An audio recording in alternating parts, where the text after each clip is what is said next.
Section 1.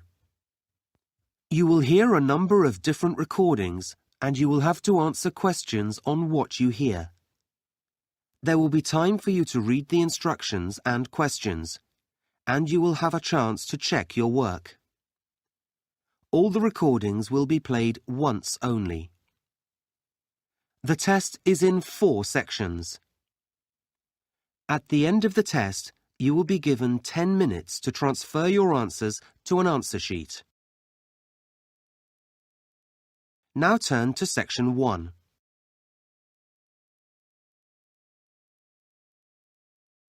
Section 1. You will hear a woman talking on the phone to a hotel receptionist. First, you have some time to look at questions 1 to 5.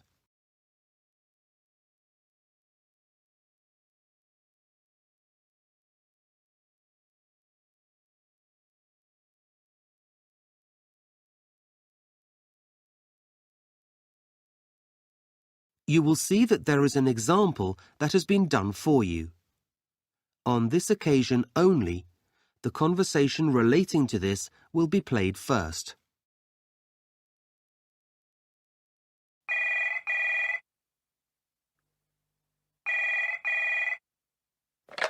Good morning, Atlas Hotel. Can I help you?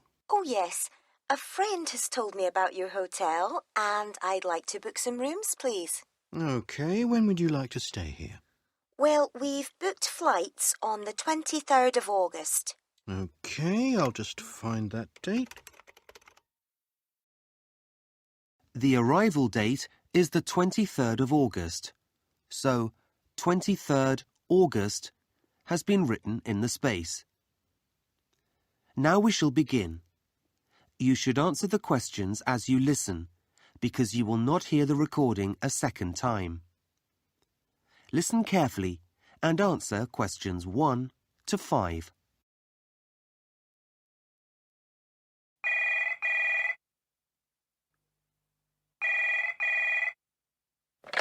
Good morning, Atlas Hotel. Can I help you?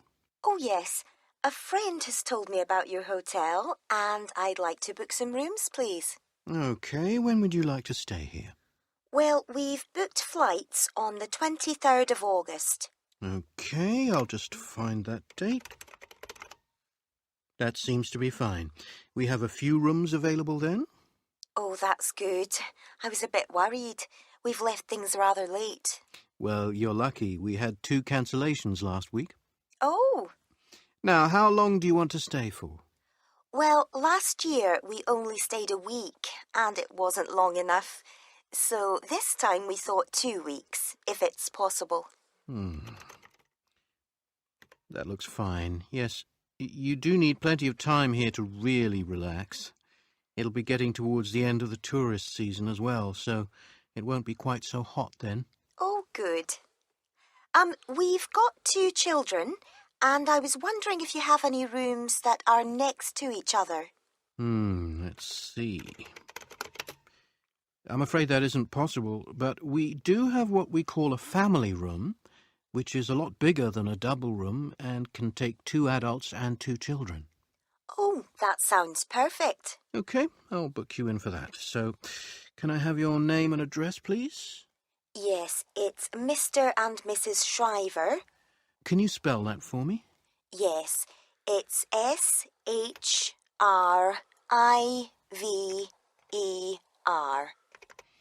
Thank you. And you said 2 children, didn't you?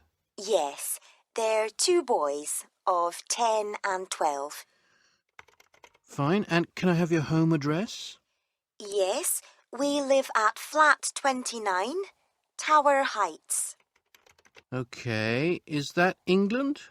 No, it's Scotland, actually. We're from Dunbar. The postcode's EH41 2GK. Okay, great. That's a country I'd really like to visit. You'd have to bring a lot of warm clothes. I know. And can I have a contact telephone number? Sure. Our home number is 0131 99465723. 723. Thank you. I hope you don't mind, but we always ask our guests what the purpose of their trip is. I'm guessing yours is a holiday? Yes, we're really looking forward to it. Before you hear the rest of the conversation, you have some time to look at questions 6 to 10.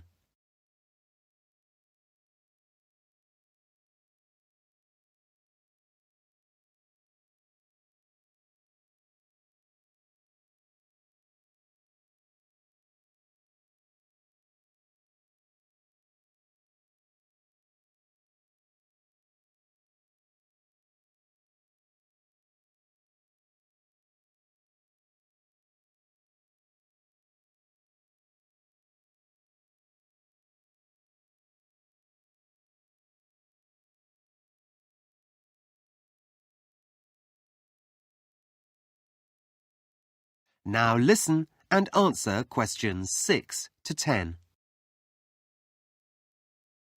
As you've been here before, I wonder if you'd mind answering a few short questions for our tourist board? No, not at all. They collect information from tourists so that they can try to improve the tourism industry here. That's a good idea. Okay. So, what type of holiday activity do you like best? Well, I like a lot of things. I like shopping and sightseeing. But I think as a family, we all enjoy swimming the most.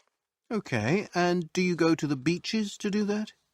Well, sometimes we do. We also like to sit around the pool at the hotel. When you go to the beaches, what do you think of them? Well, they're a bit crowded. I know. But then you expect that in the holidays. The main thing is that they're very clean. That's why we come back. I'm glad to hear that. And you said you like shopping? Yes, it's fun. How are the shop staff? Are they... Well, I don't want to criticise, but sometimes, well, they're a bit too helpful. trying to sell you souvenirs? Yes, I prefer to choose things myself. Uh-huh. What about eating and the service in the restaurants? Oh, the food is delicious, always. And the waiters, well, they're polite and so fast. Nothing takes very long. That's good news. Sometimes people complain, but...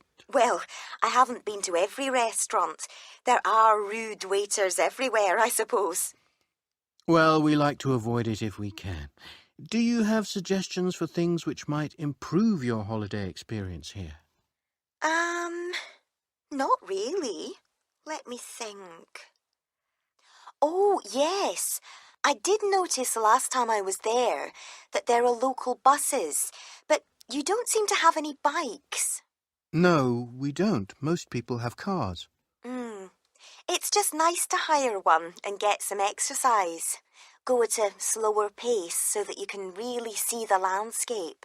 Okay, I'll note that down. Well, thank you very much. That is the end of section 1.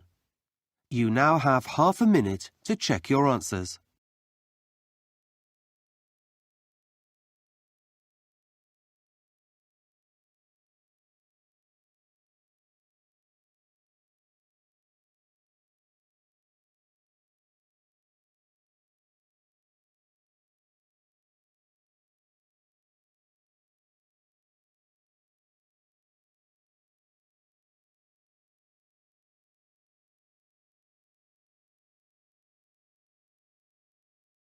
Now turn to section 2.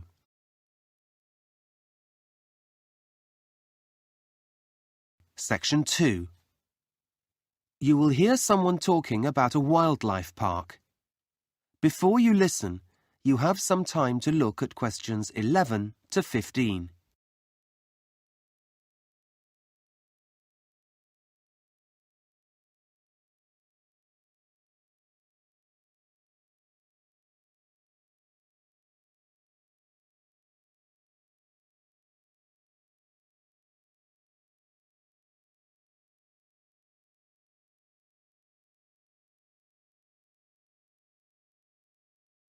Now listen carefully and answer questions 11 to 15.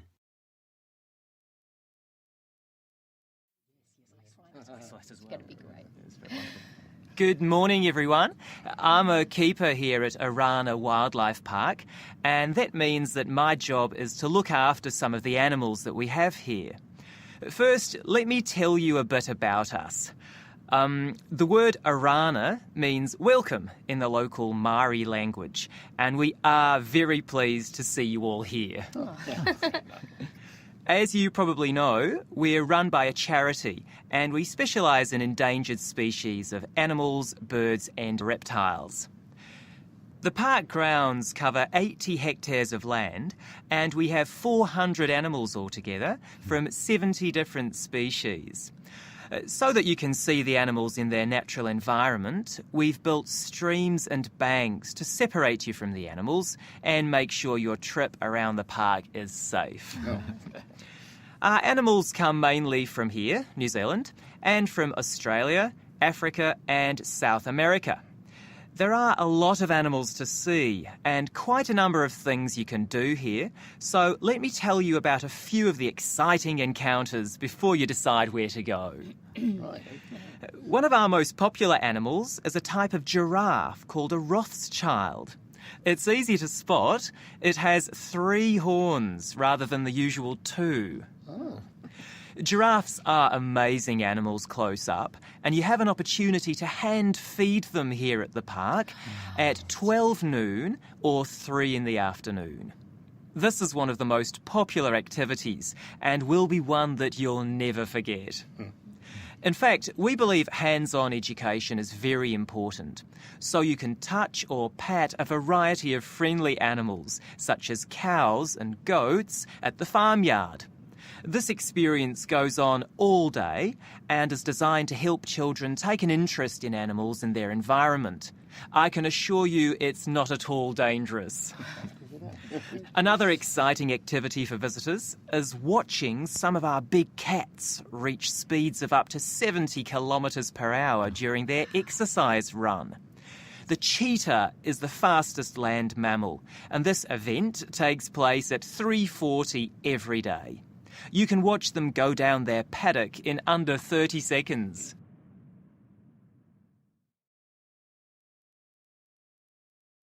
Before you hear the rest of the talk, you have some time to look at questions 16 to 20.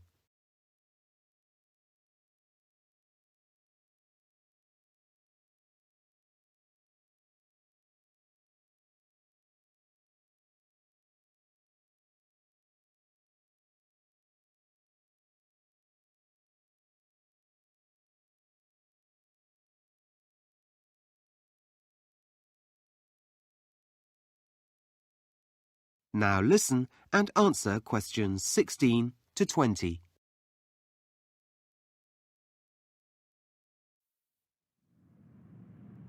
So, here's a plan of the park. As you can see, we're here at the main entrance, and there's an information centre to your right. Now, it's quite easy to get around the park. We have daily guided walkabout tours, which let you get up close to the animals. Or, if you prefer to be at a distance, you can take the safari bus and drive around with a wildlife expert. If you decide to take the walkabout tour, it leaves at 10:45, that's in just under an hour, from the meerkats enclosure next to us. From there, the walk passes the adventure playground and the otters in the first enclosure, and then arrives at the New Zealand birds area in the next enclosure, just in time to see them being fed. Then you go on to the reptile house and the tigers and the rest of the animals. Alternatively, you can wait until the afternoon walk. There are plenty of other things to see in the morning. One of these is the African village. Just turn to your right from the main entrance, walk past the first bus stop, and it's just before the African wild dogs enclosure. It's a wonderful, colourful experience. You can also go to the shop and buy your souvenirs there. We have beautiful soft toys, giraffe and zebra, for children, and a whole range of t-shirts, hats and skincare products with an African theme. After that, why not have lunch in the picnic area on the far eastern side of the park? I'd recommend this because while you're eating, you might catch sight of the ostriches on one side of you or buffalo on the other. For the afternoon walkabout tour, you'll need to find your own way to the African lion habitat, which is on the west side of the park, just past the conservation centre. To join the tour, you actually go past the lion habitat. You'll see 2 bus stops, keep walking, and the meeting place is about half a kilometre after the second one. If you've gone past the zebra, you've gone too far. For those of you who would prefer to travel on the safari bus, this runs from 10:30 to 4 p.m. There are stations throughout the park, but the first one is at Jomo's Cafe, which is directly opposite where we're standing. Go straight ahead and it's just in front of the giraffes. There are various feeding times for the animals and the bus stops in time for all of these. So, let me just give you some safety guidelines. That is the end of section 2. You now have half a minute to check your answers.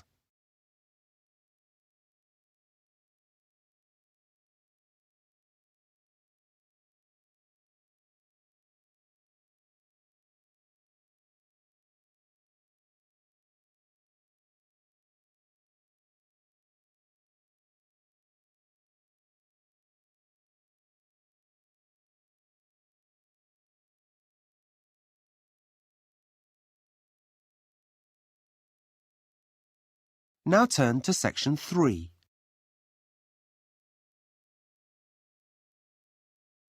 Section 3.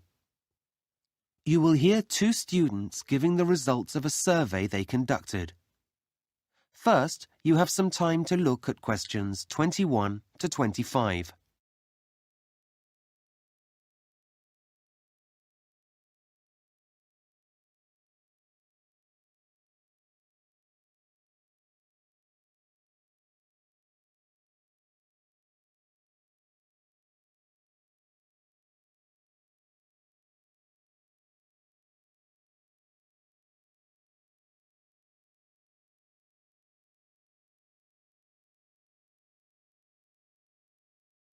Now listen carefully and answer questions 21 to 25.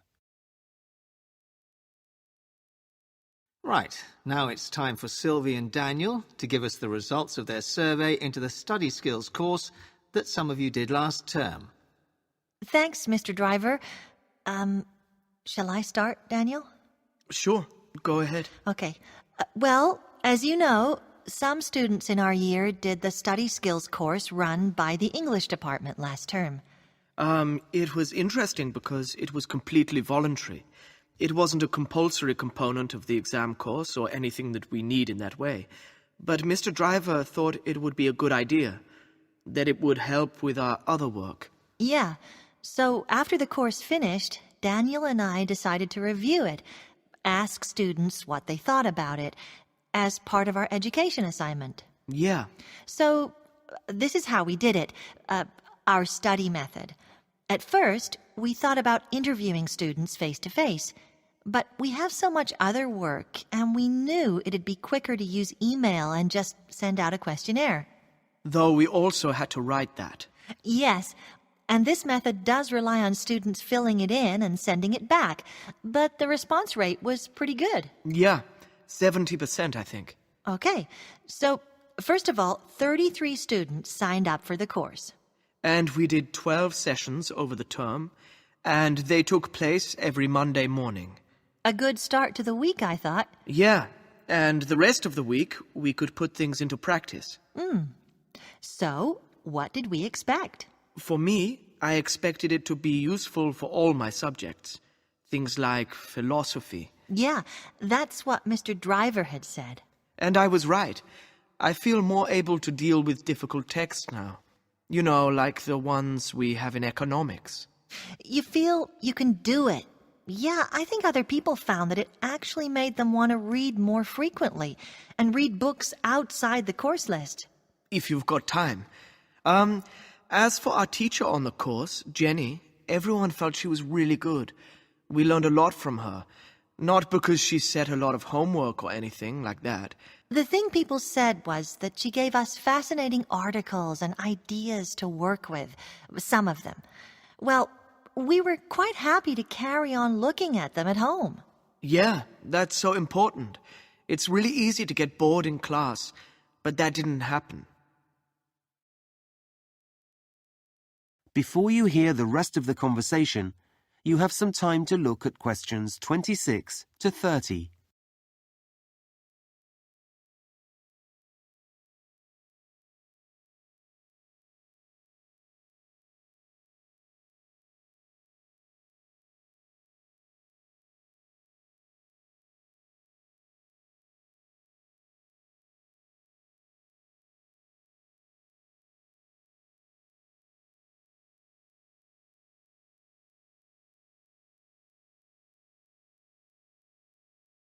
Now listen and answer questions 26 to 30. Okay, so we've done a couple of charts. Let's have a look at the findings. I'll put up the first chart. This is your overall view of the usefulness of the course. And as you can see, only a small percentage of students didn't feel it was useful. Which is good. Yeah, everyone else had a positive view of the course, and more than half of us, that's about 60%, thought it was very useful. Which, well, as this is the first time the course has been run, I guess this is a strong recommendation for it to take place again next year. The next chart shows how useful you felt each part of the course was. So, just to remind you, there was the speed reading component. That came out top. No surprise there, really. On the other hand, giving talks was, well, we all like talking, but it's not something we have to do that often. Yeah, so that was the least useful. Then the note-taking component you found to be quite useful, and you had a lot of comments about that. Okay, so let's have a look at some of your comments. You said a lot about the activities, but the main comment seemed to be that the techniques we learned on the note-taking course helped us focus more in lectures. Several people said that they daydream much less. Yeah, have a longer attention span. So that's the first benefit. The second is that students said they really appreciated the instruction on when to use a diagram to take notes. Like many people, I'd never thought of this technique, but now I find it really helpful. And it's much more fun. Yeah. And then the last comment we wanted to mention was about the type of paper that we used in the note-taking sessions. It seems obvious now that a wide margin down the side of the paper provides another area where you can add points that you've missed. And that makes it a lot easier to read the notes afterwards. Okay, so now we'll look at the results. That is the end of section 3. You now have half a minute to check your answers.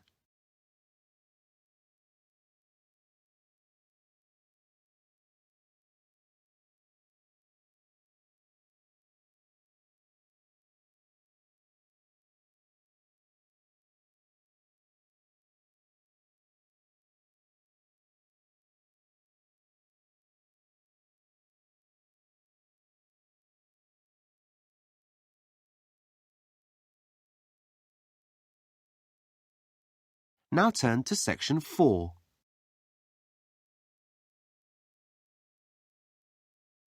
Section 4. You will hear a lecture about airport design. First, you have some time to look at questions 31 to 40.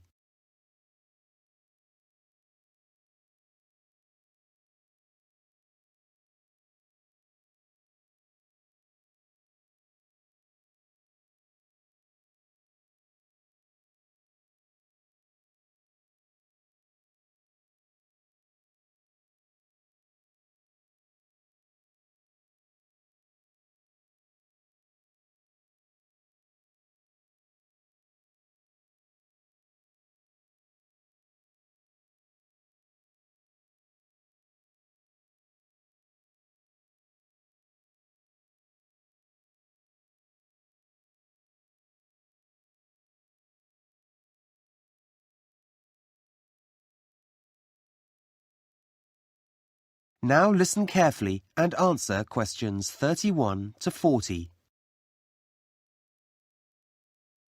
Good morning, everyone. Well, last week we looked at some of the architectural features of modern house design. And today we're going to move on to look at airport design and how this has changed over the years. So, if we start by going back to the 1960s and 70s, when there were a lot fewer airports than there are today, well, check-in desks, customs and waiting areas were all very basic. They were rather like a bus station, designed to allow air traffic in and out of the terminal, but not very welcoming for passengers. Even though passengers spent a lot of time there, the important features were related to the flights, rather than the people who took them, or indeed the places where the airports were built. But that all changed in the next few decades. And if you look at any big airport now, it's more like a mini-city. It combines a transport centre with a mall full of shops and facilities designed to make passengers feel more comfortable. So airports have been transformed. And as with any city building, their design now takes into account features outside the airport terminal as well.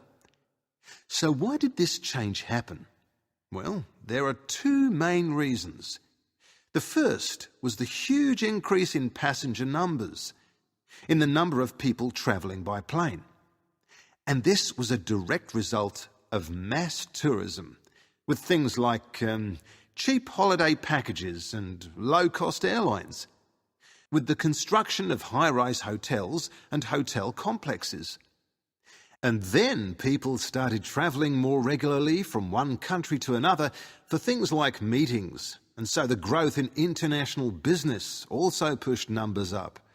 In fact, passenger growth has been so significant over the past 30 years that it's estimated that some 21st century airports will need to handle up to 50 million passengers a year by 2020. The second reason for the change is, and this is a key aspect of airport design, people have realised that the airport is the first place you see when you visit another country. This means it forms your first impression of that country, and that impression has to be good. Airports are now called gateways to the cities they serve, and that raises visitor expectations. Now, what are the changes that have taken place in airport design? Well, the interior design, the inside of most airports, is now completely different. First, the dark, enclosed airports of the past have been replaced by large, open areas that look out onto the surroundings. Look at this picture of Beijing Airport. There's a huge amount of space and light, and this is typical of many airports today. Second, well, in the past, you had to go outside the airport to get trains to terminals, but now these are integrated into the design. Also, airport walkways are wide and can cope with the large volume of people. People who want to feel calm and relaxed, who want to get around the airport easily. In this way, the stress of modern travel has been minimised. Outside, the buildings have changed too. Airports were once ugly buildings with large towers and concrete boxes around them. Now they're designed to fit into their surroundings. Look at this picture of the Arctic Circle Airport in Norway. The airport itself is surrounded by mountains. So, as you can see, the roof of the airport has been designed so that it's shaped like a range of mountains. There are peaks at the top and then steep sides that touch the ground. In the same way, these airports in Thailand and India have beautiful shaded gardens all around them that reflect the landscape of the country. They also provide a connection with local tradition and art. Another feature that is important inside airports too. And there's one final but very important issue. It's been said that airports are a new building type. They're often light steel structures with what looks to the passenger like a lot of glass. But this is special glass that can maximise daylight and comfort and cut down on energy use. Bangkok's main airport is flooded with controlled daylight in a tropical climate, and this is achieved through the use of new materials and modern technology, which have also allowed engineers to come up with methods of reducing costs. So, let's take a closer look at some of these. That is the end of section 4.